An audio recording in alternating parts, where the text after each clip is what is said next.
Nova is the 2 seed in that bracket, and Tennessee, the team that we've been talking about their resume and their performance, the champions of the SEC tournament, getting a 3 seed. They'll open up against Longwood, potential Sweet 16 matchup then against Villanova. You made the point earlier, you can play your way out of a bad seed. I don't know if a 3 is a bad seed, but, not bad, but it's not as good as it should be. Volunteers were underserved by their seeding here? I don't see them as a 3. I thought the decision should have been between 2 and 1. They're in the mix for 1. I get it. If you think somebody, Baylor's better or whatever, is a 1, that's fine. I don't see 3. And now, look, the committee can move a team up or down a seed line based upon some of their bracketing principles, but not Tennessee. Like, you don't do it to Tennessee. But that's a, you know, on the list of harms, that's a small one between a 2 or a 3. But I see Tennessee as better than that. And I thought Alabama in the West got treated pretty generously to be a 6 seed. They have not played well in the latter stages of the season. They have the big wins over Gonzaga and Houston and Baylor, but I mean, that was early in the season. Yeah, early in the season. They look more like a 9 or 10 right now. The Tennessee thing's interesting because they lost head-to-head to Villanova. I wonder if that was a differentiator in terms of between a 2 line and a 3 line. You know, because if you look at it, both didn't win their conference regular season. Both won their conference tournaments.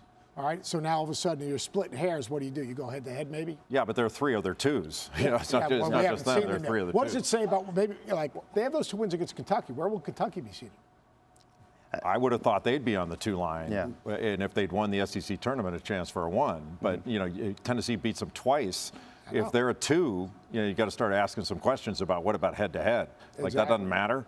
And beating Arizona and Kentucky twice, that should mean something. And winning a conference championship should mean something. But again, I don't want to get in the splitting hairs thing. But I just think I think they're a 2 seed. And should not be on the 3 line. Jay, I'm shocked from the standpoint of in my mind, the SEC, Big 12 were 2 of the best conferences in all of college basketball. So you get Tennessee, not only with the quad 1 wins that we spoke of earlier over Auburn and Kentucky, but they're playing in one of the best conferences in the country, and to not be rewarded with at minimum, a 2 seed. That's problematic for me. Curious. Well, I can go ahead and tell you, I want to stay in the South for just a second, but to your point, Auburn is a 2 seed in the Midwest. Wow. Kansas is the 1 there. Auburn's going to be the 2, with Wisconsin the 3 out of the Big Ten, and Providence, who won the regular season in the Big East, but was one of the teams that we talked about that maybe seeding was going to be higher than performance, but we'll talk to Ed Cooley about that in a little while. Yeah. They'll be the number 4. There's a game in that part of the bracket. You look at Tennessee and Villanova maybe settling that. Ohio State, Loyola Chicago. Ooh. Loyola Chicago, the Ramblers, first year under Drew Valentine, 30 years old as a head coach. Each of the last 2 tournament appearances, they've won at least 2 games. Knocked Illinois out last year. So Ohio State should not be happy about this. Yeah. That's about as tough of a first-round matchup as you can get for where they're seated. And Loyola Chicago, you know, Lucas Williamson is their best player, is their leading scorer. He's one of the best defenders in the country. And Ahara Guac is like a Dennis Rodman type player. He's athletic. He's all over the place. Braden Norris can shoot it. Like, they're good. And after what happened last year against Oral Roberts, I would not be surprised to see it happen to him again. You know, Ohio State's outstanding offensively, and they have a great player in E.J. Liddell. They're really good. You know, Jamari Wheeler, all that stuff. They got good players, but that's the worst possible thing they could have seen.